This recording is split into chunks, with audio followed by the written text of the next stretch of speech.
Sumérgete en el oscuro y complejo mundo de los adolescentes asesinos en masa, donde cada historia revela una capa más de horror y desesperación.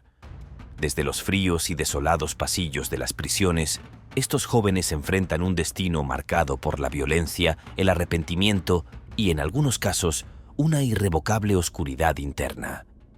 A lo largo de este video, desentrañaremos 13 historias que ilustran las consecuencias de sus actos y las vidas que dejaron destrozadas en su camino.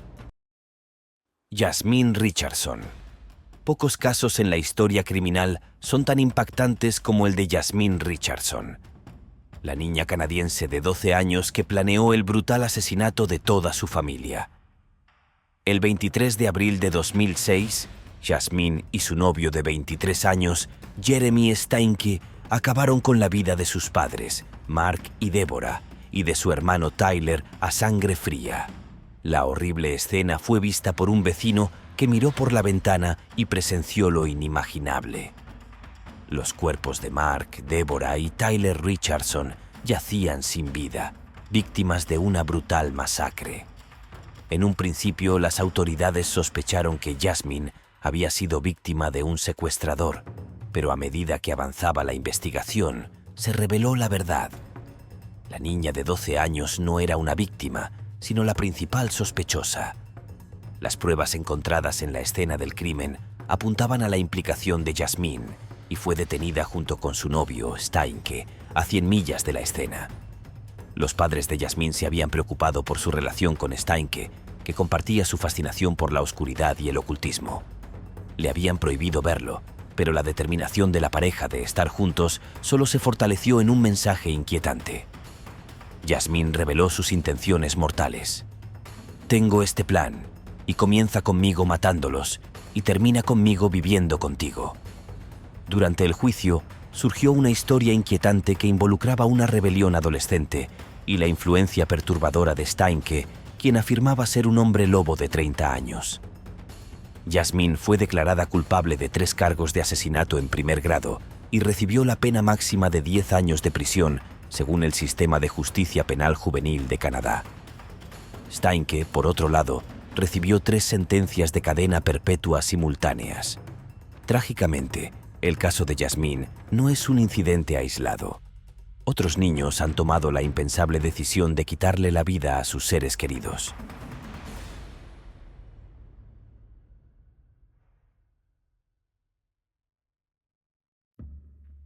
Mason Sisk. Un joven de 14 años tomó la impensable decisión de acabar con la vida de toda su familia en su hogar de Elkmont, Alabama, el 2 de septiembre de 2019. ¿Su razón? Según él, estaba harto de sus constantes discusiones. Las acciones de Mason ese día provocaron una devastación generalizada y un profundo dolor. Disparó y mató a sus padres, John y Mary, y a sus 3 hermanos, Kane, Rory y Coulson.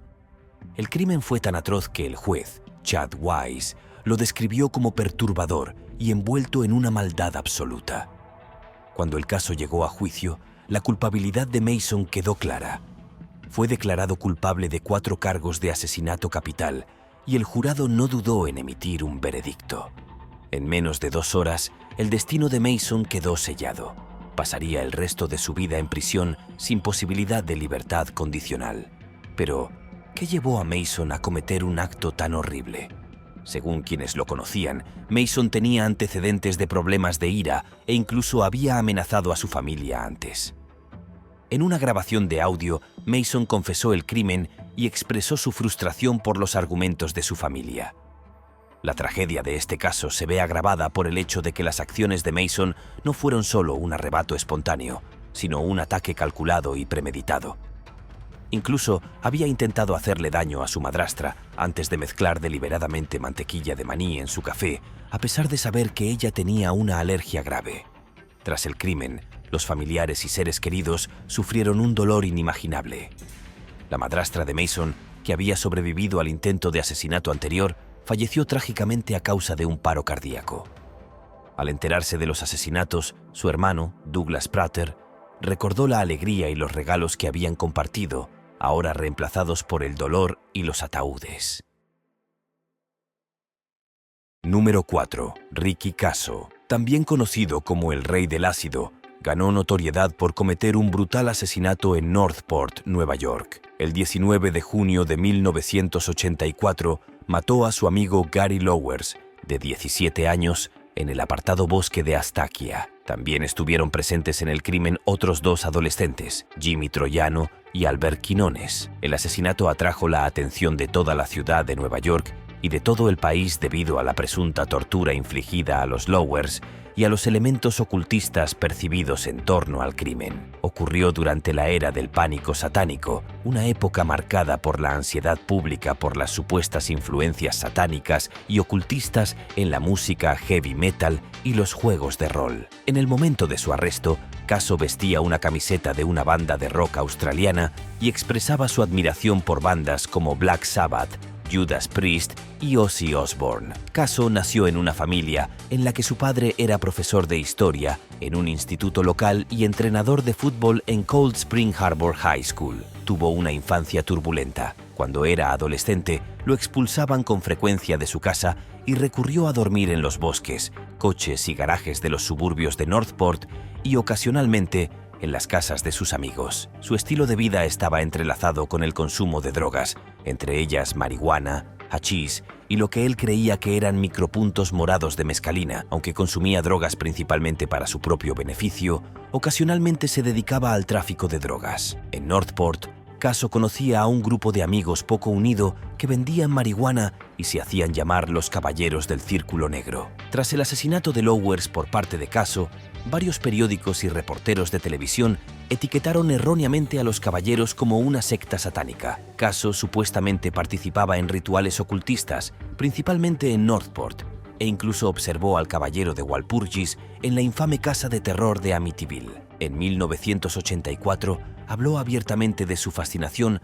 por el libro de Anton LaVey, la Biblia satánica, entre sus amigos. Antes del asesinato, Kasso tuvo un incidente inquietante. Fue arrestado por profanar una tumba de la época colonial en un cementerio local. Sus padres pidieron que lo internaran para recibir atención psiquiátrica involuntaria. Sin embargo, los psiquiatras diagnosticaron a Kasso de conducta antisocial, descartando la psicosis y determinando que no representaba un peligro inmediato para los demás. En el fatídico verano de 1984, una amarga disputa entre Kasso y Lowers llevaba meses cocinándose. Todo comenzó cuando Lowers cometió el grave error de robar 10 bolsas de flidina de la chaqueta de Kasso en una fiesta, aprovechándose del estado vulnerable de Kasso después de que se desmayara. Poco después, Kasso se enfrentó a Lowers y este le devolvió rápidamente 5 de las bolsas robadas, prometiéndole devolverle $50 por las 5 restantes. Sin embargo, este intento de reconciliación duró poco, ya que la ira y el resentimiento de Kasso seguían creciendo sin control. En la trágica noche del 19 de junio de 1984, Kasso invitó siniestramente a Lowers a unirse a Troiano y Quinones para una noche de juerga alimentada por drogas en el bosque. El grupo consumió lo que creyeron que era mescalina, pero en realidad era dietilamida de ácido lisérgico, y fumaron bolsas mezcladas con fenciclidina. A medida que avanzaba la noche, la situación se tornó caótica y culminó con un ataque brutal de Kasso contra Lowers. La brutalidad del ataque fue impactante. Apuñaló a Lowers entre 17 y 36 veces y posiblemente le sacaron los globos oculares. Las retorcidas exigencias de Kasso para que Lowers proclamara su amor por Satanás se encontraron con una desafiante declaración de amor por su madre, un acto final de coraje ante un horror inimaginable. Después del asesinato, Kasso y Troiano cubrieron cruelmente el cuerpo sin vida de Lowers con hojas y ramas y lo dejaron para que lo descubrieran en el bosque. Kasso se jactó del asesinato ante sus conocidos, alegando que Satanás se le había aparecido en forma de una multitud negra cuyos graznidos interpretó como aprobación del acto espantoso. En una exhibición macabra, Kasso llevó a compañeros escépticos para que presenciaran el cuerpo de Lowers antes de que él y Troiano regresaran al bosque para enterrar apresuradamente los restos en una tumba poco profunda. Sin embargo, pasaron 2 semanas hasta que el asesinato salió a la luz, cuando una pista anónima llevó a la policía a descubrir el cuerpo descompuesto y mutilado de Lowers en los bosques de Astakia el 4 de julio de 1984. La investigación posterior resultó en el arresto de Kasso y Troiano al día siguiente. El 7 de julio de 1984, Caso se quitó la vida trágicamente ahorcándose en su celda. David Brom. El 3 de octubre de 1989, después de un juicio conjurado, David Brom recibió un triste regalo por su 18º cumpleaños de un jurado en Rochester, Minnesota. Se le declaró culpable de 4 cargos de asesinato en primer grado. Terminó brutalmente con un hacha las vidas de su padre, su madre y 2 hermanos, asestando un total de 56 golpes. Una semana después, el jurado rechazó su alegato de locura y lo condenó a 3 cadenas perpetuas consecutivas, más una condena simultánea. La jueza que presidía el caso se sintió profundamente afectada por la brutalidad de los crímenes y la trágica pérdida de la vida de David. El horror fue tan abrumador que estalló en lágrimas en su despacho. ¿Qué llevó a David a cometer un acto tan atroz? Los registros médicos y los testimonios revelaron que sufría una depresión grave. En el momento de los asesinatos, David era estudiante de 2º año en una escuela preparatoria católica donde ya había intentado suicidarse 2 veces, el último intento apenas unos meses antes de los asesinatos. Sus amigos también testificaron que David había estado hablando de su intención de matar a su familia durante los 6 meses previos a la tragedia. El 18 de febrero de 1988, en una tranquila residencia suburbana en Cascade Township, la policía descubrió los cuerpos de Bernard Brom, su esposa, su mascota y sus hijos, Diane y Rick. Todos fueron encontrados en pijama, brutalmente asesinados en las primeras horas de la mañana. El arma, un hacha ensangrentada, fue abandonada en el sótano. David Brom, el único superviviente de la familia, había huido del lugar. Otro hermano, que residía en otro lugar, quedó libre de toda sospecha.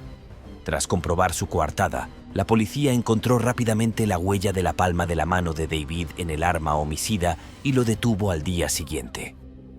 Cuando hizo una llamada desde un teléfono público de una oficina de correos, confesó los asesinatos y explicó que había discutido con su padre por una cinta de casete que quería escuchar.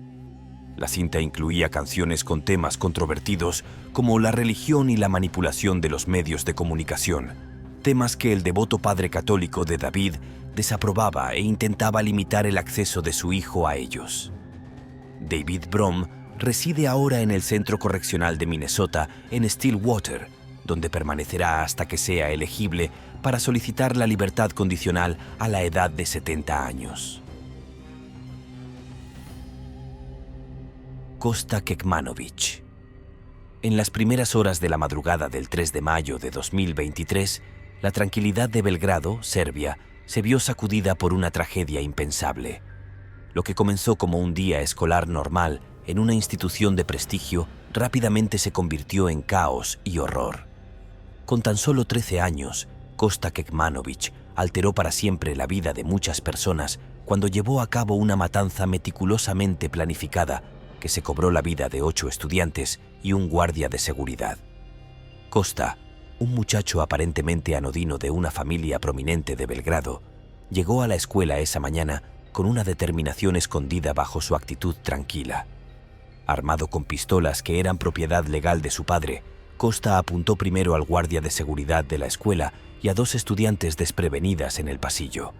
Luego avanzó sistemáticamente hacia su propia aula, donde abrió fuego indiscriminadamente, lo que provocó la muerte de 7 estudiantes más y heridas a varios más. La gravedad de la situación se hizo evidente cuando el propio Kosta llamó a las autoridades y confesó tranquilamente el atroz acto que acababa de cometer.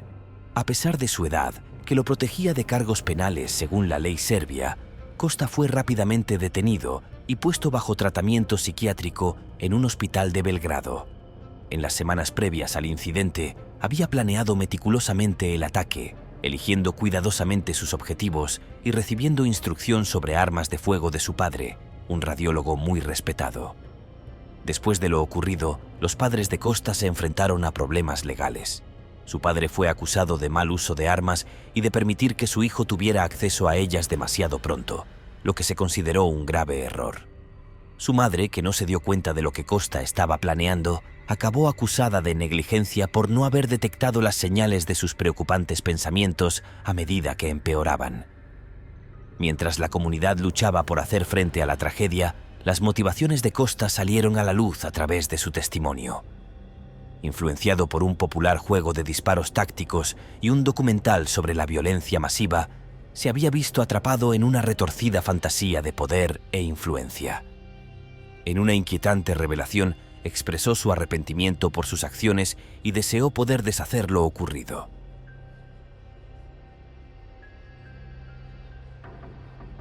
Michael Hernández.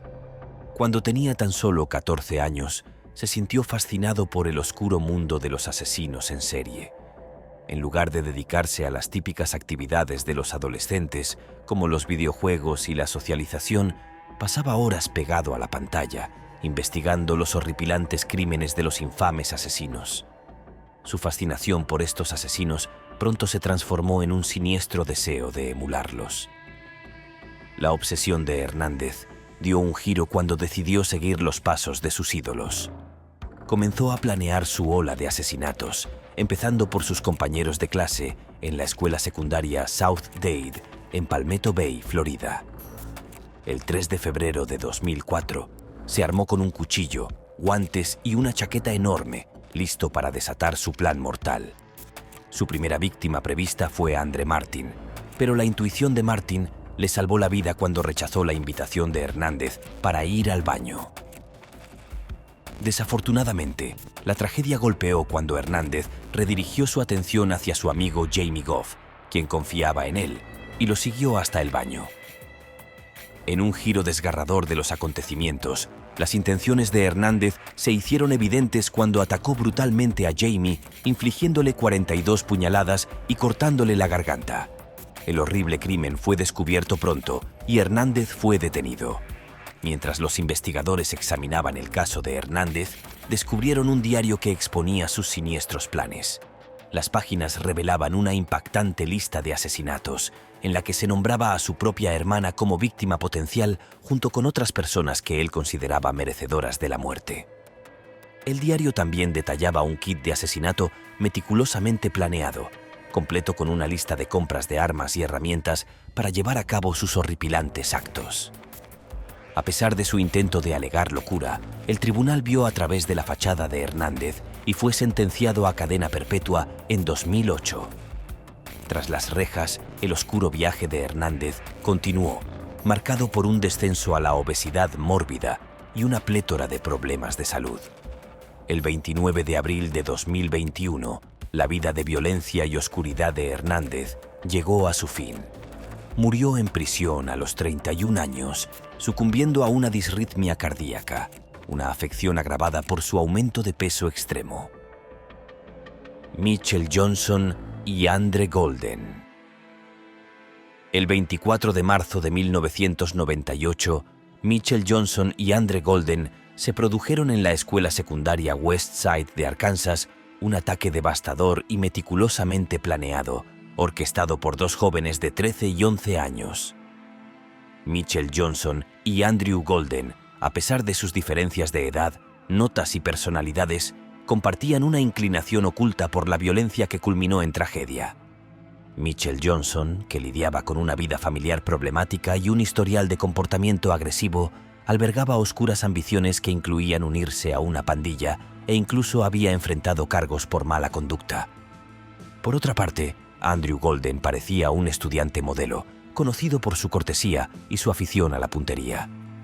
Sin embargo, bajo esta fachada, Andrew Golden ocultaba una preocupante tendencia a la crueldad, evidenciada por su trato despiadado a los animales. Los chicos, unidos por su deseo compartido de causar estragos, robaron armas y municiones del abuelo de Golden y las cargaron en la camioneta de la madre de Johnson junto con suministros para acampar. El día del ataque, fingieron haber perdido el autobús y en su lugar aparcaron en el bosque que había detrás de la escuela. Cuando sonó la alarma de incendios, se desató el caos y abrieron fuego indiscriminadamente contra profesores y alumnos, gritando declaraciones engañosas para sembrar la confusión y maximizar la masacre. El tiroteo duró 10 minutos desgarradores y se cobró la vida de 4 alumnos y una valiente profesora, Shannon Wright, que se sacrificó para proteger a un alumno de 6º grado de los disparos. Otros 10 resultaron heridos antes de que los chicos, sin municiones, intentaran huir en la camioneta, pero fueron detenidos por la policía. A pesar de la gravedad de sus acciones, Johnson y Golden, debido a su corta edad, se enfrentaron al sistema de justicia juvenil en lugar de a los tribunales de adultos. Fueron declarados culpables de varios cargos de asesinato y agresión, lo que los llevó a ser sentenciados a reclusión hasta que cumplieran 21 años, el máximo permitido por la ley de Arkansas. Tras su liberación, sus caminos se separaron. Trágicamente, Johnson, a pesar de múltiples encarcelamientos y oportunidades de rehabilitación, siguió sintiéndose atraído por el crimen y volvió a la cárcel en repetidas ocasiones por delitos que iban desde posesión de drogas hasta robo. Golden, que cambió su nombre a Drew Douglas Grant tras su liberación, buscó una vida más tranquila, pero no pudo escapar de su pasado. Su intento de obtener un permiso para portar armas ocultas bajo una nueva identidad fue denegado y permaneció bajo escrutinio hasta que murió en un accidente automovilístico en 2019. Daniel Bartlett. Un tranquilo barrio de Nottingham se vio sumido en el caos la noche del 25 de abril de 2011, cuando estallaron llamas en una casa suburbana. Los bomberos acudieron rápidamente al lugar y lucharon ferozmente para apagar el incendio. Entre el humo y los restos carbonizados, hicieron un descubrimiento desgarrador: el cuerpo sin vida de Jacqueline Bartlett, de 47 años, madre de 2 hijos. Su hijo Daniel logró escapar del voraz incendio junto con su hermano menor y su fiel perro. En un principio, Daniel dijo a las autoridades que un intruso había atacado a su madre y provocado el incendio. Sin embargo, a medida que los investigadores indagaban más en el incidente, empezaron a surgir discrepancias en su relato. Los resultados de la autopsia revelaron una verdad sorprendente, que desacreditó la suposición inicial de que la muerte de Jacqueline fue una víctima accidental del incendio. En cambio, el examen reveló una realidad horrible. Había sufrido una muerte violenta, brutalmente golpeada con un martillo, que dejó su cuerpo irreconocible debido a las graves heridas. Los investigadores llegaron a comprender que el incendio no fue un incidente aleatorio, sino un esfuerzo deliberado para destruir pruebas y enmascarar el atroz crimen. Bajo un intenso escrutinio policial, Daniel persistió con su versión inventada de un intruso, pero las declaraciones contradictorias de su hermano menor solo aumentaron las sospechas. Al final, frente a una evidencia abrumadora, Daniel perdió la máscara y admitió un crimen que repercutió en todo el país. Detalló lo que sucedió. Daniel se coló en el dormitorio de su madre con un martillo y le asestó golpes fatales. Luego, fríamente, encendió un fuego para borrar sus huellas. Limpió y escondió cuidadosamente el arma homicida, colocando otro martillo junto a una ventana para confundir a los investigadores. Volvió brevemente a la casa en llamas, afirmando que había rescatado a su mascota y presentándose como un héroe, todo ello mientras ocultaba su brutal crimen. Aunque inicialmente afirmó que su madre lo había insultado, el verdadero motivo de Daniel pronto salió a la luz. Había planeado meticulosamente el asesinato durante semanas, inspirado por un drama televisivo que le impedía ver la realidad. Su fascinación por las narraciones violentas, especialmente las de telenovelas populares como Coronation Street, lo habían llevado a crear una imitación macabra de una historia ficticia. Las revelaciones sobre el atribulado estado mental de Daniel, incluidos informes de fantasías perturbadoras y voces que incitaban a la violencia, pintaron un retrato. A pesar de estas señales de alerta, los expertos no habían podido predecir el peligro que representaba, lo que permitió que se desarrollara una trágica secuencia de acontecimientos. En febrero de 2012, Daniel se enfrentó a un juicio por el asesinato de su madre, y en un principio se declaró culpable de homicidio involuntario bajo la acusación de pérdida de control. Sin embargo, la Fiscalía presentó argumentos convincentes de premeditación, destacando la meticulosa planificación de Daniel y sus inquietantes actividades en línea. El juez Julian Fox, que dictó una sentencia de cadena perpetua con un mínimo de 16 años de prisión, condenó el crimen como grotesco y sin sentido. Señaló la búsqueda de Daniel de lo que llamó el asesinato perfecto. Cindy Collier y Shirley Wolf. Un dúo de adolescentes que fríamente consideraron el brutal apuñalamiento de una anciana como un acto divertido y festivo, han sido condenadas por asesinato en primer grado y robo. Sus inquietantes comentarios subrayaron la naturaleza cruel de su crimen, que resultó en la pérdida de la vida de una persona de 85 años. Shirley Wolf, de 14 años, y Cindy Collier, de 15, permanecieron inexpresivas mientras eran rápidamente condenadas en el Tribunal de Menores del Condado de Placer. El juez Jo Richard Cousins pronunció rápidamente el veredicto en 15 minutos durante una sesión solemne y eficiente. El juicio reveló detalles inquietantes sobre el asesinato, el 14 de junio de 1983, de Anna Brackett, una residente de Auburn. Ella sufrió un ataque brutal, siendo apuñalada 28 veces con un cuchillo de cocina y un cuchillo de carnicero en su propia casa. Las confesiones grabadas de las chicas revelaron su meticulosa planificación, detallando su motivo para robar el auto de la señorita Brackett y viajar a Placerville. Se informó que Shirley describió el asesinato con crueldad, refiriéndose a él como su trabajo. Mientras tanto, se dijo que Cindy había revelado su siniestro motivo, afirmando que habían querido matar a alguien simplemente por diversión, ya que les había parecido agradable. El pasado problemático de Cindy y los sentimientos de resentimiento hacia la vida cómoda de la señorita Brackett también quedaron expuestos durante el proceso de sentencia. El equipo legal de Shirley argumentó que sus acciones estaban motivadas por una mentalidad compulsiva de matar por emoción arraigada en la inestabilidad mental, supuestamente exacerbada por denuncias anteriores de abuso sexual por parte de su padre. El 12 de agosto, el tribunal evaluó su competencia mental junto con la sentencia de Cindy. Los posibles resultados iban desde una sentencia máxima de 10 años en la Autoridad Juvenil de California hasta la posibilidad de liberación en 6 años. Alternativamente, dependiendo de la evaluación del tribunal sobre su estado mental, Shirley podría ser sentenciada a tratamiento en un centro de salud mental.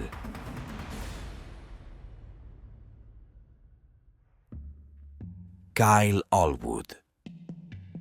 En los Estados Unidos se desarrolló un incidente trágico y desgarrador que involucró a un niño de 9 años llamado Kyle Allwood, que enfrentó graves cargos después de supuestamente iniciar un incendio que se cobró las vidas de 5 miembros de la familia en su casa móvil de Illinois.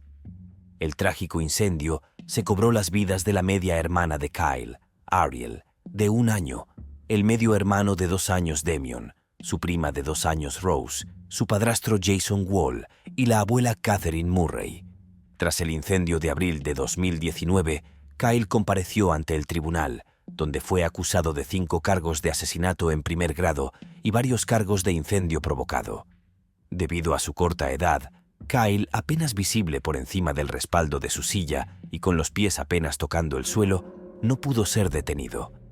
Como informaron las noticias durante los procedimientos judiciales, se señaló que a Kyle tuvieron que explicarle términos legales como presunto incendio provocado. Abrumado por la emoción, abandonó la sala del tribunal entre lágrimas, acompañado de su abuelo. Las posibles consecuencias legales para Kyle son significativas, pero complejas. En la actualidad, se enfrenta a la posibilidad de un mínimo de 5 años de libertad condicional hasta los 21 años. Si Kyle no ha cometido ningún delito antes de cumplir los 13 años, podría evitar consecuencias legales posteriores, como el encarcelamiento. Además, se prevé que Kyle se someta a una terapia exhaustiva y a evaluaciones de salud mental como parte de su proceso de rehabilitación. La madre de Kyle, Kathy Allwood, que sobrevivió al incendio junto con él, ha defendido firmemente a su hijo frente al escrutinio público. En una entrevista, expresó su profundo perdón y empatía por Kyle, enfatizando que no es un monstruo, sino un niño que cometió un trágico error. Katie reveló que recientemente le habían diagnosticado esquizofrenia, trastorno por déficit de atención con hiperactividad y trastorno bipolar, lo que pone de relieve sus problemas de salud mental. Al recordar la trágica pérdida de sus otros hijos y su pareja en el incendio, Katie recordó el momento desgarrador en el que se dio cuenta de que no podía rescatarlos.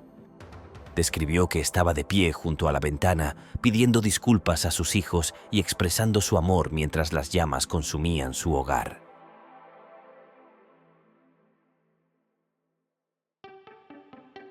La oscuridad de la culpa. En las profundidades de una prisión, la vida de Nicholas Cruz, un joven que perpetró uno de los tiroteos escolares más mortales en la historia de los Estados Unidos, se convierte en un escenario de angustia constante. Cruz, quien a los 19 años entró en la escuela secundaria Marjory Stoneman Douglas y acabó con la vida de 17 personas, enfrenta ahora una existencia de aislamiento extremo. Cruz revive las horribles escenas de aquel San Valentín fatídico, cuando las balas destrozaron no solo cuerpos, sino también el tejido mismo de una comunidad. Desde el momento en que fue capturado, aproximadamente 1 hora y 20 minutos después del tiroteo, la vida de Cruz cambió para siempre. Fue arrestado mientras intentaba mezclarse con otros estudiantes que huían del caos que él mismo había desatado. La justicia lo alcanzó rápidamente, y Cruz se encontró enfrentando un juicio que lo condenaría por 17 cargos de asesinato en primer grado y 17 cargos de intento de asesinato en primer grado. Cruz pasa la mayor parte de sus días en una pequeña celda, con mínima interacción humana. Este aislamiento prolongado, especialmente para alguien tan joven, puede ser devastador para la salud mental. A pesar de su aislamiento, Cruz no está completamente a salvo. En noviembre de 2018, atacó a un guardia de la cárcel, el sargento Raymond Beltrán, en un intento desesperado de robar su pistola eléctrica. Este incidente, que involucró un forcejeo violento entre Cruz y el guardia, no solo empeoró su situación, sino que también añadió nuevos cargos a su ya extensa lista de crímenes. El peso de sus acciones persigue a Cruz diariamente. Cada vez que cierra los ojos, es probable que reviva el horror de ese día en la escuela, un horror que él mismo causó. A diferencia de algunos reclusos que pueden encontrar un propósito o algún tipo de redención durante su tiempo en prisión, el futuro de Cruz parece sombrío. No hay oportunidades de libertad condicional ni posibilidad de una segunda oportunidad. Sus días están llenos de la conciencia del dolor que causó, y las vidas que destruyó se convierten en un recordatorio constante de las consecuencias de sus decisiones. En su juicio, Cruz admitió su culpabilidad y expresó remordimiento por sus acciones. Sin embargo, sus palabras hicieron poco para aliviar el dolor de las familias de las víctimas. El trauma que infligió es tan profundo que cualquier intento de redención parece insignificante en comparación con la magnitud de sus crímenes. Para las víctimas y sus familias, la vida de Cruz en prisión es una especie de justicia poética, aunque insuficiente para sanar las heridas que dejó.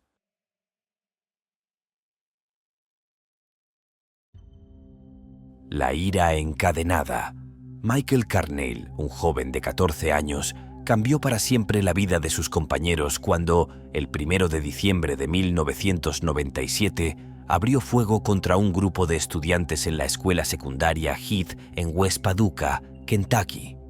En cuestión de segundos, 3 jóvenes perdieron la vida y otros 5 resultaron gravemente heridos. La ira acumulada y la desesperación se desbordaron en una tragedia que nadie vio venir. Carneil, conocido por ser un adolescente tranquilo pero problemático, había mostrado señales de angustia durante años. Desde la infancia, lidiaba con una profunda depresión y alucinaciones que lo atormentaban. Sin embargo, estas señales de advertencia pasaron desapercibidas o fueron ignoradas por aquellos a su alrededor. El día del tiroteo, Carneil llevó una pistola a la escuela, escondida en una manta, y comenzó a disparar sin previo aviso y sin motivo aparente. Después del tiroteo, Carneil se entregó voluntariamente al director de la escuela, confesando su crimen. Durante su juicio, quedó claro que su estado mental fue un factor importante en sus acciones. Le diagnosticaron esquizofrenia paranoide y depresión severa, condiciones que, sin tratamiento adecuado, lo llevaron a un estado de desesperación total. En 1998, Michael Carneil fue sentenciado a cadena perpetua con posibilidad de libertad condicional después de 25 años. Para Carneil, la vida en prisión ha sido un desafío constante. Sus problemas de salud mental persisten y ha pasado gran parte de su tiempo tras las rejas bajo tratamiento psiquiátrico. A pesar de recibir la atención médica necesaria, Carneil ha expresado un profundo arrepentimiento por sus acciones, afirmando que desearía poder reparar el daño que causó. En 2022, Michael Carneil se presentó ante la Junta de Libertad Condicional por primera vez. Su caso generó una gran atención pública y reacciones encontradas. Muchos de los familiares de las víctimas y los supervivientes del tiroteo se opusieron vehementemente a su liberación, argumentando que la gravedad de su delito justificaba que siguiera encarcelado. Además, la salud mental de Carneil seguía siendo motivo de preocupación. Aunque había recibido tratamiento durante su tiempo en prisión, existían dudas sobre su capacidad para vivir con seguridad fuera del entorno penitenciario. Finalmente, la Junta de Libertad Condicional denegó su solicitud de liberación, decidiendo que Carneil debía seguir cumpliendo su condena en prisión. La historia de Michael Carneil es un recordatorio aleccionador de cómo los problemas de salud mental desatendidos pueden conducir a una tragedia inimaginable y cómo las decisiones tomadas en un momento de desesperación pueden cambiar para siempre el curso de muchas vidas. El peso de la enfermedad. Kipland Kinkel, un joven de 15 años, desató una ola de terror en la escuela secundaria Thurston en Springfield, Oregón, el 21 de mayo de 1998. Armado con un rifle semiautomático y 2 pistolas, abrió fuego en la cafetería de la escuela, matando a 2 compañeros de clase e hiriendo a otras 25 personas. Sin embargo, este trágico incidente fue solo el capítulo final de una cadena de eventos que comenzó un día antes, cuando Kipland fue expulsado de la escuela por llevar un arma oculta. Devastado por su expulsión, Kipland regresó a casa y cometió un acto aún más horrendo. Disparó contra sus propios padres, William y Faith Kinkel, en un arranque de furia que dejó a ambos muertos. Al día siguiente, cargado de odio y desesperación, Kipland volvió a la escuela secundaria Thurston con la intención de causar el máximo daño posible. Durante su juicio, Kipland fue diagnosticado con esquizofrenia paranoide, una enfermedad mental grave que puede provocar delirios y alucinaciones. A pesar de su corta edad y de los graves problemas de salud mental que enfrentaba, fue juzgado como adulto y se declaró culpable de los cargos de asesinato e intento de asesinato. Para evitar la pena de muerte, Kipland fue condenado a 111 años de prisión sin posibilidad de libertad condicional. Ha pasado gran parte de su tiempo tras las rejas bajo estrecha supervisión y ha recibido tratamiento psiquiátrico continuo para su esquizofrenia. Sin embargo, a pesar de la atención médica que ha recibido, Kipland sigue siendo un recluso peligroso y su comportamiento errático ha generado preocupaciones tanto dentro como fuera del sistema penitenciario. A lo largo de los años, Kipland ha expresado un profundo remordimiento por sus acciones. En una declaración pública poco frecuente, dijo que deseaba poder estar en el lugar de sus víctimas y que piensa en el dolor que causó todos los días. El caso de Kipland Kinkel es un ejemplo claro de cómo la enfermedad mental, cuando no se trata adecuadamente, puede llevar a una espiral de violencia y destrucción. En 2020, Kipland presentó una petición de reducción de la pena, citando su enfermedad mental y las sentencias de la Corte Suprema de Estados Unidos que establecen que las sentencias de cadena perpetua obligatorias sin libertad condicional para menores son inconstitucionales. Sin embargo, su petición fue denegada y sigue en prisión, donde continúa recibiendo atención psiquiátrica. El infierno personal. Sean Sellers, un joven de 16 años, se convirtió en una de las figuras más notorias en la historia del crimen estadounidense cuando cometió una serie de asesinatos brutales en 1986. Nacido el 18 de mayo de 1969, Sean tuvo una vida problemática desde una edad temprana, luchando con problemas de salud mental y siendo influenciado por creencias destructivas. Su vida dio un giro aún más oscuro cuando se involucró profundamente en el satanismo y el ocultismo, prácticas que, según él, desempeñaron un papel crucial en sus decisiones de cometer asesinato. El 5 de marzo de 1986, Sean disparó y mató a Robert Bauer, un empleado de una tienda de conveniencia en Oklahoma City, durante un robo. Menos de un año después, el 8 de septiembre de 1986, Sean asesinó a su propia madre, Wanda Belafato, y a su padrastro, Paul Belifato, mientras dormían. Afirmó que los demonios y su alter ego, Éthero, lo habían influenciado para cometer estos actos horribles. La brutalidad de los crímenes de Sean, junto con su corta edad, conmocionaron a la nación y generaron un debate intenso sobre la justicia juvenil, la pena de muerte y el tratamiento de los jóvenes delincuentes. Durante su juicio, Sean fue declarado culpable de los 3 asesinatos y condenado a muerte, convirtiéndose en una de las personas más jóvenes en ser sentenciadas a la pena capital en los Estados Unidos. Mientras estuvo en el corredor de la muerte, Sean Sellers experimentó una profunda transformación espiritual. Se convirtió al cristianismo y se convirtió en un firme defensor contra la violencia, el satanismo y la pena de muerte. Escribió extensamente sobre sus remordimientos y pidió perdón a las familias de sus víctimas.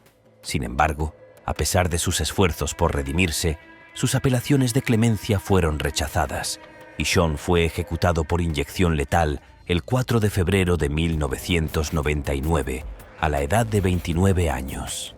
La ejecución de Sean Sellers marcó la primera vez en 40 años que Estados Unidos había llevado a cabo la pena de muerte contra una persona por delitos cometidos cuando era menor de edad.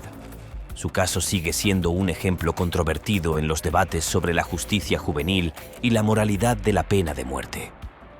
Para algunos, Sean era una víctima de sus circunstancias, atrapado en un ciclo de violencia y destrucción del cual no podía escapar. Para otros, era un criminal despiadado que merecía el castigo máximo por los crímenes que cometió. La maldición de la notoriedad. T.J. Lane, un joven de 17 años, se ganó la infamia al perpetrar el tiroteo en la escuela secundaria Chardon en Ohio el 27 de febrero de 2012. Armado con una pistola calibre 22, Lane entró en la cafetería de la escuela y abrió fuego contra sus compañeros, matando a 3 estudiantes e hiriendo a otros 3. Su crimen fue un acto de violencia indescriptible que dejó a la comunidad de Chardon destrozada y en estado de shock. Lo que hizo el caso de T.J. Lane aún más perturbador fue su comportamiento durante el juicio. Mientras enfrentaba a las familias de sus víctimas, Lane mostró una completa falta de remordimiento. Sonrió de manera burlona y en un gesto despreciable llevaba una camiseta con la palabra asesino escrita en ella. Sus acciones durante el juicio, incluidas palabras viles y gestos obscenos dirigidos a las familias de los fallecidos, solo sirvieron para profundizar el dolor y la ira de la comunidad. Finalmente, T.J. Lane fue juzgado como adulto y condenado a 3 cadenas perpetuas sin posibilidad de libertad condicional. Sin embargo, su notoriedad no terminó con su sentencia. En 2014, Lane logró escapar de la institución correccional Allen en Lima, Ohio, junto con otros 2 reclusos. Aunque fue recapturado en cuestión de horas, este incidente subrayó la naturaleza problemática y peligrosa de Lane, tanto dentro como fuera de la prisión. Desde entonces, Lane ha sido colocado en régimen de aislamiento, donde continúa siendo una figura controvertida y peligrosa. A pesar de su juventud, su comportamiento errático y su total falta de arrepentimiento han convertido a Lane en un ejemplo de los desafíos que enfrenta el sistema de justicia penal cuando se trata de jóvenes que cometen crímenes atroces. Su caso también ha planteado preguntas sobre la capacidad de rehabilitación de individuos que muestran tal grado de indiferencia hacia el dolor y el sufrimiento que han causado. La historia de T.J. Lane es un recordatorio de cómo la notoriedad puede convertirse en una maldición tanto para el perpetrador como para las víctimas. Aunque Lane ha sido condenado a pasar el resto de su vida tras las rejas, su caso sigue siendo un tema de discusión y controversia, especialmente en lo que respecta a la justicia juvenil y la posibilidad de redención. Para las familias de las víctimas, la vida de Lane en prisión es un castigo merecido, pero el dolor que dejó a su paso es algo que nunca podrá ser completamente sanado.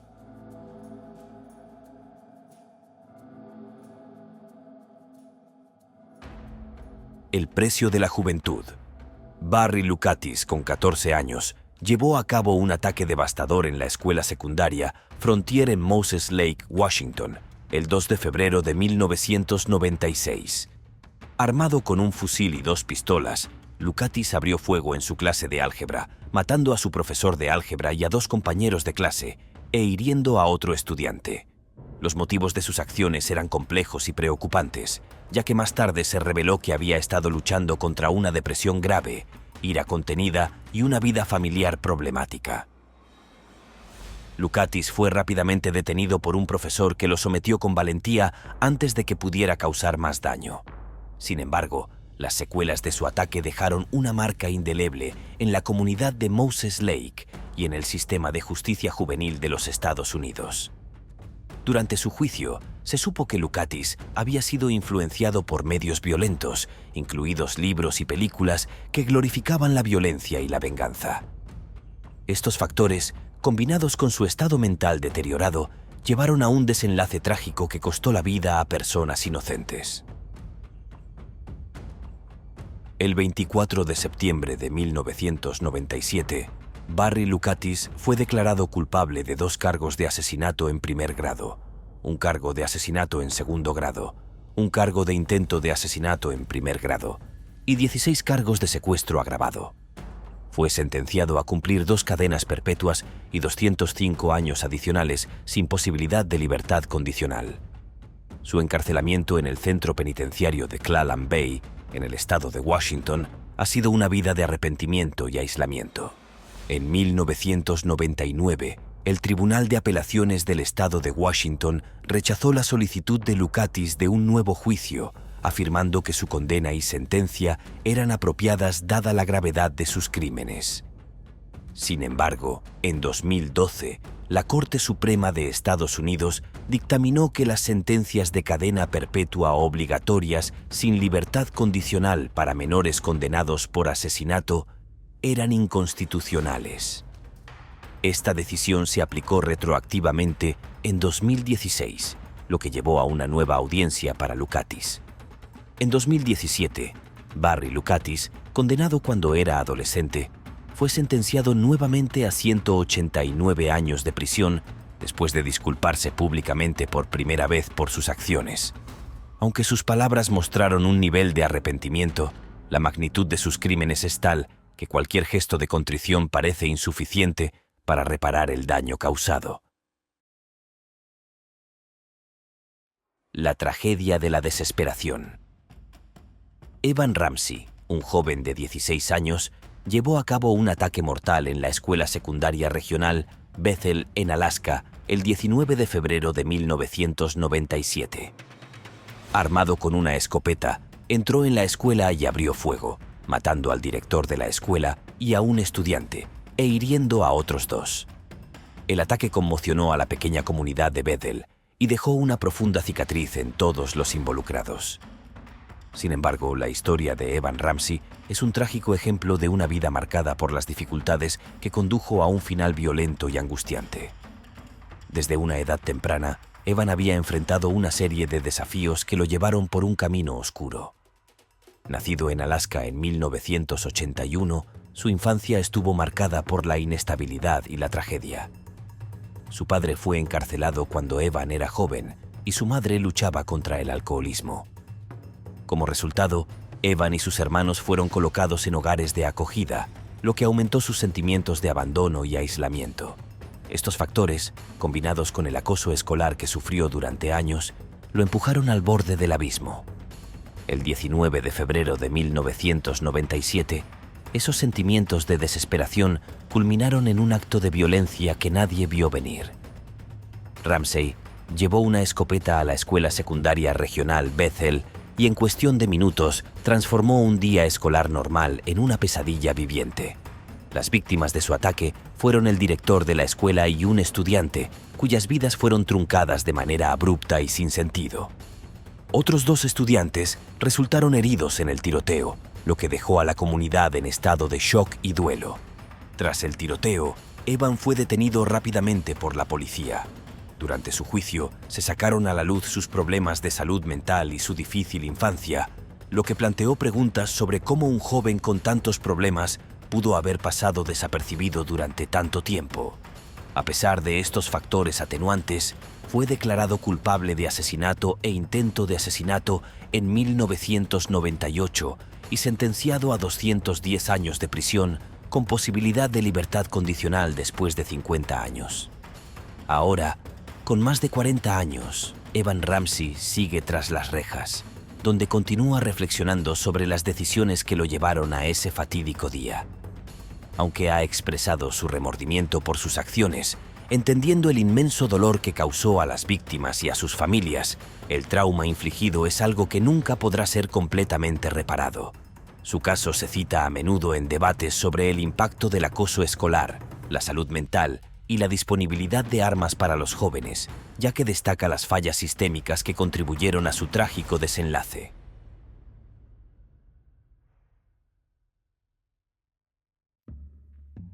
La espiral de la violencia. Demetrios Pagortis, un adolescente de 17 años, llevó a cabo uno de los ataques escolares más mortales en la historia reciente de los Estados Unidos el 18 de mayo de 2018 en la escuela secundaria Santa Fe High School en Texas. Armado con una escopeta y un revólver, ambos propiedad de su padre, Pagortis entró en un aula de arte y abrió fuego, matando a 10 personas e hiriendo a otras 13. Entre sus víctimas se encontraban compañeros de clase y profesores, cuyas vidas fueron truncadas en un acto de violencia sin sentido que sacudió al país. Desde temprana edad, Demetrios había mostrado signos de inestabilidad emocional y problemas de salud mental. Sus compañeros lo describían como un joven retraído y solitario, con pocos amigos y una vida social limitada. Sin embargo, detrás de esta fachada tranquila, se ocultaban sentimientos de ira y resentimiento que eventualmente se desbordaron en el ataque mortal en Santa Fe High School. Los días previos al tiroteo, Pagortis había dado señales de su intención de cometer un acto de violencia, pero estas advertencias no fueron tomadas en serio, lo que resultó en una tragedia que podría haberse evitado. El ataque en Santa Fe High School no solo dejó a una comunidad devastada, sino que también planteó preguntas inquietantes sobre la facilidad con la que los jóvenes pueden acceder a armas de fuego en los Estados Unidos. La pistola y la escopeta utilizadas en el ataque eran propiedad del padre de Pagortis, quien las mantenía en la casa familiar sin las precauciones necesarias para evitar que su hijo las utilizara.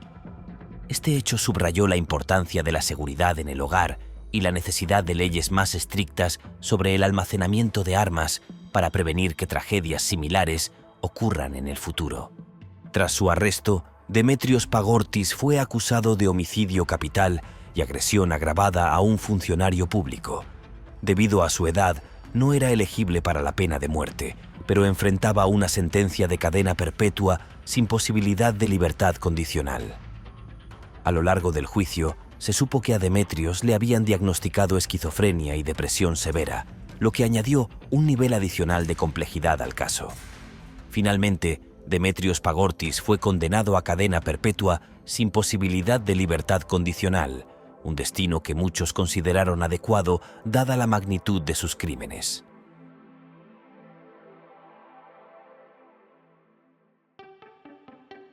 El eco del dolor. Brenda Ann Spencer, una adolescente de 16 años, se convirtió en una figura infame en la historia criminal de los Estados Unidos cuando el 29 de enero de 1979 abrió fuego desde la ventana de su casa hacia la escuela primaria Cleveland en San Diego, California. Armada con un rifle calibre 22, Brenda disparó a los estudiantes y al personal de la escuela mientras llegaban para comenzar el día. matando a 2 adultos e hiriendo a 8 niños y a un policía. Cuando le preguntaron por qué había cometido tal atrocidad, Brenda respondió con una frase escalofriante que se haría famosa: «No me gustan los lunes. Esto anima el día». El día del ataque, Brenda se posicionó junto a una ventana de su casa, que estaba justo enfrente de la escuela, y comenzó a disparar a los niños y al personal que llegaban al edificio. Rápidamente, la policía acudió al lugar y después de un tenso enfrentamiento que duró varias horas, Brenda finalmente se rindió y fue detenida. Durante su juicio, fue juzgada como adulta y se declaró culpable de 2 cargos de asesinato y varios cargos de agresión con un arma letal. Fue sentenciada a entre 25 años y cadena perpetua, una condena que reflejaba la gravedad de sus crímenes. Brenda ha solicitado la libertad condicional en varias ocasiones, pero todas sus solicitudes han sido rechazadas. Entre las razones citadas para denegar su liberación se encuentran su falta de remordimiento y la gravedad de su delito. La Junta de Libertad Condicional también ha tenido en cuenta la seguridad del público y ha determinado que liberarla supondría un riesgo demasiado grande. El abismo de la venganza. Eric Harris y Dylan Klebold, 2 adolescentes que asistían a la escuela secundaria Columbine en Littleton, Colorado, perpetraron uno de los tiroteos escolares más letales en la historia de Estados Unidos el 20 de abril de 1999. Armados con pistolas, escopetas y bombas caseras, Harris y Klebold entraron en su escuela con la intención de causar una destrucción masiva. Al final de su ataque, habían matado a un total de 13 personas, entre ellas 12 estudiantes y un profesor, e hirieron a otras 24. Después del ataque, ambos se quitaron la vida, dejando al país en estado de shock y desencadenando un debate nacional sobre la violencia juvenil, el acoso escolar y el control de armas. Eric Harris, de 18 años, y Dylan Klebold, de 17, eran amigos cercanos que compartían un profundo resentimiento hacia la sociedad y un deseo de venganza contra aquellos que creían que los habían agraviado. Durante meses antes del ataque, planearon meticulosamente su asalto a la escuela, fabricando explosivos caseros y obteniendo armas de fuego de manera ilegal. El día del ataque, Harris y Klebold llevaron a cabo su plan con una frialdad calculadora. Ingresaron a la escuela por la mañana, armados hasta los dientes y con bombas que habían colocado estratégicamente para maximizar el número de víctimas. Afortunadamente, muchas de las bombas no detonaron como se esperaba, lo que evitó una catástrofe aún mayor. Sin embargo, el ataque resultante fue devastador. 13 personas murieron y 24 resultaron heridas en uno de los episodios más oscuros de la historia escolar de Estados Unidos. Después del ataque, Harris y Klebold se suicidaron en la biblioteca de la escuela, lo que impidió que enfrentaran las consecuencias de sus acciones en un tribunal de justicia. Se descubrió que ambos habían sido objeto de acoso escolar y sus diarios y videos personales revelaron que sus motivaciones eran complejas, impulsadas por una mezcla de ira, venganza y un deseo de notoriedad. La masacre de Columbine atrajo la atención nacional hacia cuestiones que hasta entonces habían sido en gran medida ignoradas.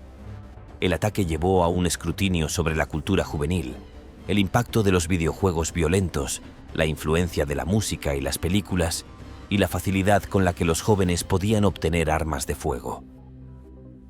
Aunque el dolor nunca desaparecerá, el tiroteo de Columbine ha servido como un catalizador para cambios en la política de seguridad escolar y en la conciencia pública sobre la violencia juvenil. En 2001, las familias de más de 30 víctimas de la masacre de Columbine recibieron un acuerdo de $25 millones en un esfuerzo por proporcionar algún tipo de reparación financiera por la tragedia.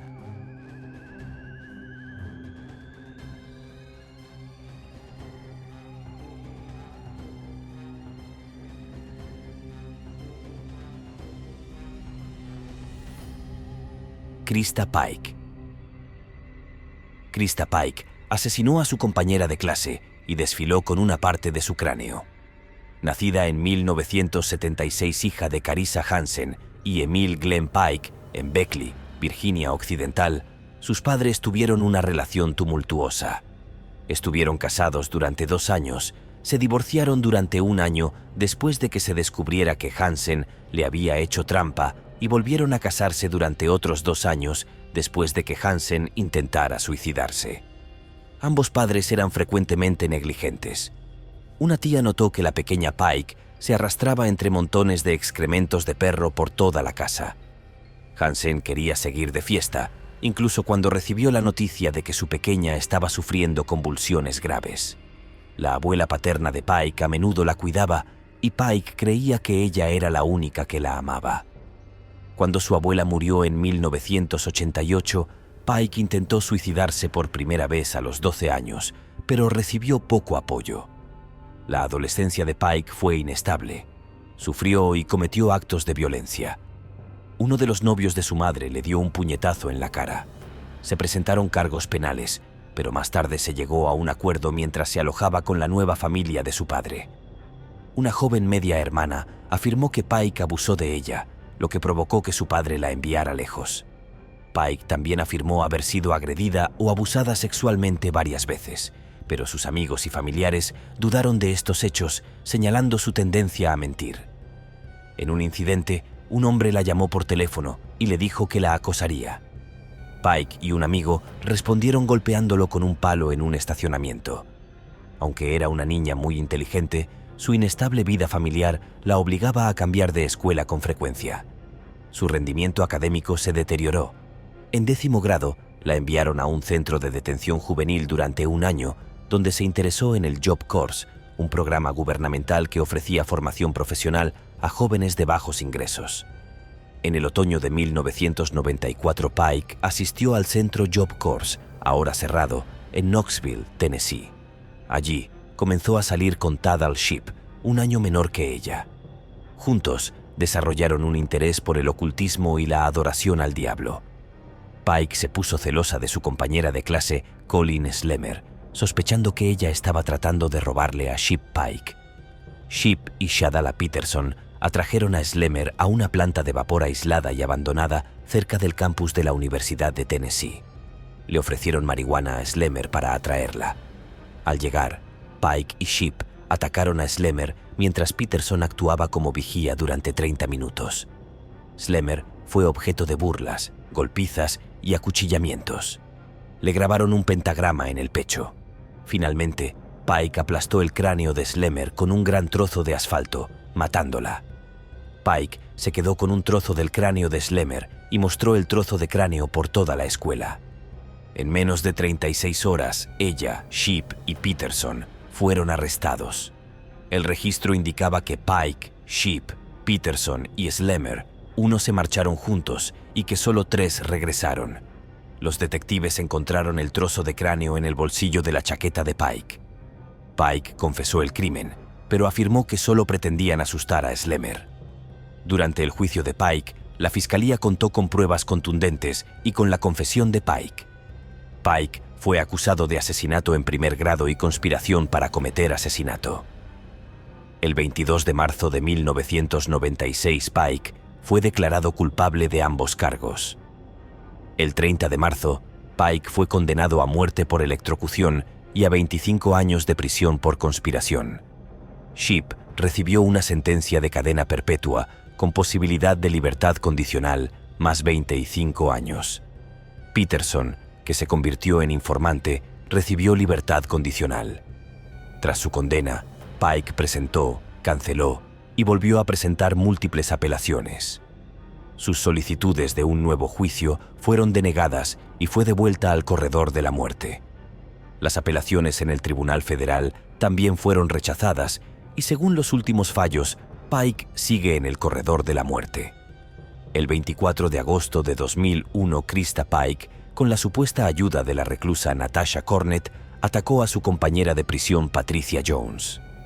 Pike intentó estrangular a Jones con un cordón de zapato y casi lo logró. Jones cumplía cadena perpetua por el asesinato en 1995 de Alberta Kocher, de 84 años, en Knoxville. Pike fue condenada por intento de asesinato en 1er grado el 12 de agosto de 2004, Aunque el Departamento de Correcciones de Tennessee creía que Cornett había colaborado en el ataque, no había pruebas suficientes para acusarla. Más tarde se descubrió que Pike había planeado una fuga en la que participaban el agente penitenciario Justin Heflin y un hombre de Nueva Jersey llamado Donald Kohut. Kohut, un entrenador personal, comenzó a escribirle a Pike a principios de 2011. En julio, Kohut visitaba a Pike en Nashville 1 o 2 veces al mes. Kohut y Pike planearon su escape, reclutando a Heflin, quien aceptó ayudar a cambio de dinero y regalos. Los detalles sobre el plan fueron limitados debido a preocupaciones de seguridad. Sin embargo, una acusación reveló que una llave de la prisión sería rastreada y duplicada. A principios de 2012, el personal penitenciario recibió información sobre el plan de fuga, lo que dio lugar a una investigación conjunta por parte del Departamento de Prisiones de Tennessee, la Oficina de Investigaciones de Tennessee, TBI, y la Policía Estatal de Nueva Jersey. La TBI afirmó que el plan no estaba muy avanzado y que la fuga no era inminente. En marzo de 2012, Kohut fue arrestada y acusada de soborno y conspiración para fugarse. Heflin fue arrestada y acusada de soborno, mala conducta oficial y conspiración para fugarse. Pike no fue acusada y los investigadores no estaban seguros de si ella estaba involucrada más allá de estar al tanto del plan. El 31 de mayo de 2012, Kohut fue sentenciado a 7 años de prisión que cumpliría en el complejo correccional del noreste del estado de Tennessee. Heflin, que cooperó con las autoridades, no cumplió condena en prisión, pero fue despedido de su trabajo. El 27 de agosto de 2020, la oficina del fiscal general de Tennessee, Herbert Slattery, solicitó una fecha de ejecución para Pike. Debido a la pandemia de COVID-19 y otros factores, los abogados de Pike recibieron prórrogas para argumentar en contra de su ejecución. El 7 de junio de 2021, los abogados de Pike presentaron una moción para oponerse a la fecha de ejecución y solicitaron un certificado de conmutación, pero la moción fue denegada. En noviembre de 2022, Pike había agotado todas las apelaciones.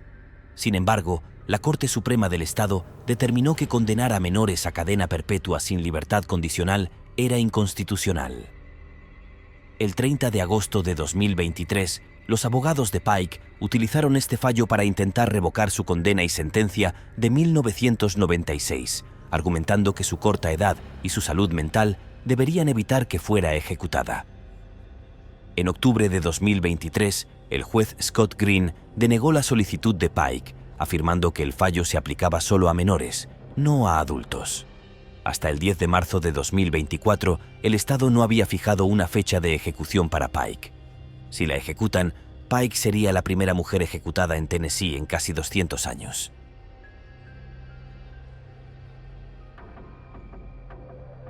Paula Cooper. La historia de Paula Cooper comienza con una infancia difícil marcada por el abuso y la inestabilidad. Nacida el 25 de agosto de 1969, Paula y su hermana vivieron horrores inimaginables. Su madre, atribulada por sus propios problemas, intentó quitarles la vida cuando eran niñas, lo que dejó profundas cicatrices en Paula. A medida que Paula y su hermana crecieron, quedaron atrapadas en un ciclo de abusos. Su padre era una figura de terror, que las sometía a frecuentes tormentos físicos y emocionales. Desesperadas por escapar, las hermanas rogaron a las autoridades que las sacaran de su hogar, pero nadie las escuchó. Durante este momento difícil, Paula se hizo amiga de Karen y April Tota. Se consolaban mutuamente, a menudo faltaban a la escuela y se dedicaban a actividades que les proporcionaban un alivio temporal de sus vidas problemáticas. En mayo de 1980, Paula, Karen y April, de 15 años, hicieron un plan que cambiaría sus vidas para siempre. Impulsadas por la desesperación y la necesidad de dinero rápido, atacaron la casa de Ruth Pelkey, una vecina de 78 años de Gary, Indiana. Fingiendo recibir lecciones de la Biblia, las chicas entraron en la casa de Ruth, sin saber los horrores que les esperaban. Lo que comenzó como una visita inocente se convirtió rápidamente en una pesadilla. En el interior de la casa de Ruth, la tensión aumentó. Una de las chicas, impulsada por el miedo y la adrenalina, golpeó a Ruth con un jarrón, haciéndole sangrar. En un momento de brutalidad inimaginable, Paula tomó un cuchillo de carnicero y comenzó a apuñalar a Ruth repetidamente. Los gritos de auxilio de Ruth fueron ahogados por la violencia. Paula continuó apuñalando frenéticamente a Ruth y cada golpe le causaba más daño en el pecho y el estómago. La escena era espantosa, un choque entre la inocencia perdida y la oscuridad humana. Mientras Ruth agonizaba, Paula y sus amigos buscaron objetos de valor en la casa. Robaron $10 y las llaves del Plymouth de 1976 de Ruth, dejando atrás un cuerpo sin vida y una comunidad destrozada. El hijastro de Ruth pronto descubrió la espantosa escena y se llamó a las autoridades para que investigaran. La comunidad de Gary, Indiana, quedó conmocionada por un crimen tan atroz cometido por adolescentes que antes eran consideradas vecinas y amigas.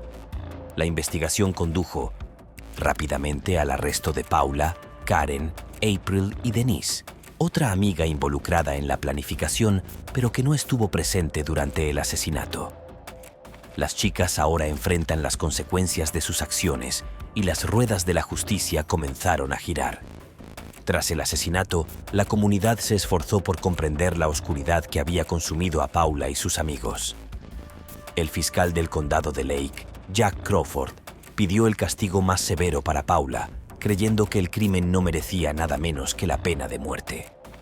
A medida que se desarrollaban los procedimientos legales, salieron a la luz los detalles de la problemática crianza de Paula Cooper y las circunstancias que rodearon el crimen. Sus abogados defensores la describieron como una joven que había sido víctima de abuso y producto de un sistema fallido que no la protegió. Sin embargo, a pesar de estas desgarradoras revelaciones, no había duda sobre la culpabilidad de Paula ante los ojos de la ley. El juicio cautivó a la nación y atrajo la atención de todo el mundo. El escándalo internacional fue especialmente intenso en Europa, donde la edad de Paula y la severidad de su sentencia provocaron que la noticia del crimen se extendiera rápidamente y captara la atención de la gente de todo el mundo. A muchos europeos les inquietó especialmente el hecho de que una adolescente pudiera enfrentarse a la pena de muerte. La indignación internacional alcanzó su punto álgido cuando el Papa Juan Pablo II condenó la decisión de pedir la pena de muerte para Paula. Los grupos de defensa de los derechos humanos y las organizaciones de derechos humanos apoyaron la causa de Paula, argumentando que se debía tener en cuenta su edad y sus antecedentes problemáticos. Creían que un castigo tan severo como la pena de muerte era injusto y no abordaba los problemas subyacentes que llevaron a Paula a participar en el crimen. El caso también desencadenó un debate más amplio sobre el tratamiento de los delincuentes juveniles en el sistema de justicia penal. Muchos cuestionaron si era apropiado responsabilizar plenamente a los adolescentes por sus acciones, especialmente cuando habían sufrido abusos y traumas en el pasado. En 1989, después de años de batallas legales y protestas públicas, la sentencia de Paula fue conmutada por 60 años de prisión. Esta decisión trajo alivio a algunos, pero también encendió un intenso debate sobre la ética de la pena capital y el tratamiento de los delincuentes juveniles. El caso de Paula se convirtió en un símbolo de las complejidades y fallas del sistema de justicia penal. Puso de relieve la necesidad de un enfoque más matizado para tratar a los jóvenes delincuentes, que tenga en cuenta sus circunstancias individuales y ofrezca oportunidades de rehabilitación y redención. Durante todo el tiempo que estuvo en prisión, Paula trabajó incansablemente para mejorar. Obtuvo su diploma de Educación General, su GED, y realizó cursos universitarios por correspondencia, decidida a aprovechar al máximo su segunda oportunidad en la vida. Su historia se convirtió en un testimonio del poder del crecimiento personal y el potencial de redención, incluso frente a circunstancias inimaginables. El 17 de junio de 2015, después de casi 27 años tras las rejas, Paula fue liberada del centro correccional de Rockville. Su liberación marcó un nuevo capítulo en su vida, lleno de esperanza e incertidumbre. Sin embargo, trágicamente, la nueva libertad de Paula duró poco. El 26 de mayo de 2015 se suicidó, dejando tras de sí un legado de dolor y preguntas sin respuesta. George Stinney Jr., en un pequeño pueblo segregado del sur profundo. Era el año 1944. Un chico de 14 años llamado George Stinney Jr. medía poco más de 150 mm y su esbelta figura apenas llegaba a pesar 40 kilos. Pero el peso del mundo estaba a punto de caer sobre sus jóvenes hombros. George vivía en el lado afroamericano de Alcalú, Carolina del Sur, una ciudad industrial de clase trabajadora dividida por las vías del tren. Su padre trabajaba en el aserradero local y mantenía a George, a su hermano y a 2 hermanas en su modesta casa familiar. Aunque sus vidas eran humildes, estaban llenas de la promesa de la juventud hasta que un fatídico día de marzo 2 jóvenes blancas, Betty y Mary, desaparecieron sin dejar rastro. Sus cuerpos maltratados fueron encontrados a la mañana siguiente, víctimas de un crimen brutal que sacudiría la ciudad hasta sus cimientos. Y en un giro trágicamente rápido de los acontecimientos, el dedo acusador apuntó directamente a George, un muchacho tímido y gentil que, según todos los informes, nunca había mostrado tendencias violentas. George fue detenido sin sus padres y fue interrogado solo. Aunque la ley exigía representación legal, todavía eran 1944 años antes de que la Corte Suprema ordenara el derecho a contar con un abogado. De alguna manera, se obtuvo una confesión y George fue llevado rápidamente a juicio. El 24 de abril de 1944 se llevó a cabo todo el proceso legal contra George Stinney, de 14 años, incluida la selección del jurado. El abogado designado por el tribunal para Stinney fue Charles Plowden, un comisionado fiscal que estaba haciendo campaña para las elecciones a un cargo local. Plowden no cuestionó a los 3 agentes de policía que testificaron que Stinney había confesado los asesinatos. Tampoco hizo ningún esfuerzo real por defender a su joven cliente. Tampoco impugnó la presentación por parte de la Fiscalía de 2 versiones contradictorias de la supuesta confesión verbal de Stinney. Entre los testigos de la Fiscalía figuraban el reverendo Francis Batson, que había descubierto los cadáveres de las 2 jóvenes, y los 2 médicos que realizaron las autopsias. El tribunal incluso permitió que se discutiera la posibilidad de violación basándose en hematomas encontrados en uno de los genitales de la víctima. El abogado de Stinney no llamó a ningún testigo y realizó poco o ningún contrainterrogatorio. Toda la presentación del juicio duró apenas 2 horas y media. La sala del tribunal estaba repleta de más de 1 espectadores blancos, pero no se permitió la presencia de ningún estadounidense negro. Stinney fue juzgado ante un jurado compuesto exclusivamente por blancos, como era habitual en la época en el sur segregado, donde la mayoría de los afroamericanos estaban privados de sus derechos y excluidos de formar parte del jurado. Después de deliberar durante menos de 10 minutos, el jurado declaró a Stinney culpable de asesinato. El juez Phillips robó y luego condenó al joven de 14 años a muerte por electrocución. No hay transcripción del juicio y el abogado de Stinney no presentó apelación. Su familia, las iglesias y la Asociación Nacional para el Progreso de las Personas de Color pidieron clemencia al gobernador Olin Johnston, citando la corta edad de Stinney. Muchas de las súplicas de clemencia procedían de mujeres blancas de Carolina del Sur, algunas de las cuales expresaron su malestar ante la perspectiva de ejecutar a alguien tan joven, mientras que otras afirmaron su creencia en la supremacía blanca. El gobernador finalmente denegó las solicitudes de clemencia y visitó a Stinney en la casa de ejecución solo 2 días antes de su ejecución programada para el 16 de junio de 1944. A los padres de George Stinney solo se les permitió verlo una vez después del juicio mientras estaba recluido en la penitenciaría de Columbia. No se les permitió ninguna otra visita debido a la amenaza de linchamiento.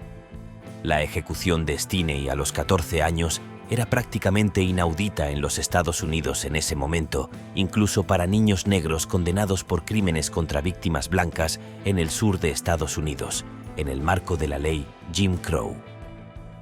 El día de su ejecución, Stinney fue preparado para la silla eléctrica, utilizando una Biblia como asiento elevador. Como era demasiado pequeño para la silla, lo sujetaron y el verdugo le colocó una correa sobre la boca, lo que le hizo estallar en lágrimas.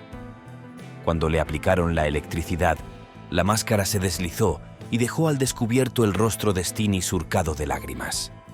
y así exhaló su último suspiro la persona más joven ejecutada en los Estados Unidos del siglo XX. Despojado de su juventud, su inocencia y cualquier atisbo de un debido proceso, fue enterrado en una tumba sin nombre en el cementerio de la Iglesia Bautista del Calvario en el condado de Lee, Carolina del Sur. La familia Stinney quedó devastada. El padre de George perdió su trabajo y se vieron obligados a huir de su hogar, temiendo por su seguridad tras la tragedia. Durante décadas, este error judicial quedó en el olvido y el nombre del chico quedó relegado a la oscuridad. Pero en 2014, un juez finalmente tuvo el coraje de enmendar este terrible error. La condena de George Stinney fue anulada y su ejecución fue considerada una flagrante violación de sus derechos constitucionales. Aunque llegó 70 años tarde, fue una reivindicación agridulce por una vida sacrificada tan cruelmente en el altar del racismo y la injusticia. El injusto destino de George Stinney ha resonado poderosamente en el debate en curso sobre la pena capital en los Estados Unidos. Su historia se ha convertido en un grito de guerra para quienes sostienen que la pena de muerte es un sistema inhumano y falible que debe ser abolido en 2022.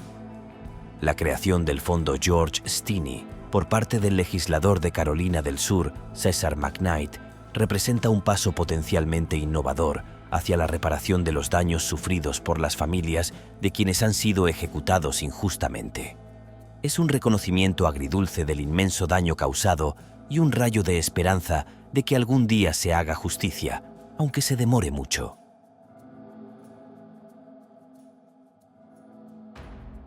Hannah Oakwish. Hannah Oakwish era una joven indígena Pequot, nacida en marzo de 1774 en Groton, Connecticut. Desde muy temprana edad, su vida estuvo marcada por las dificultades y los prejuicios.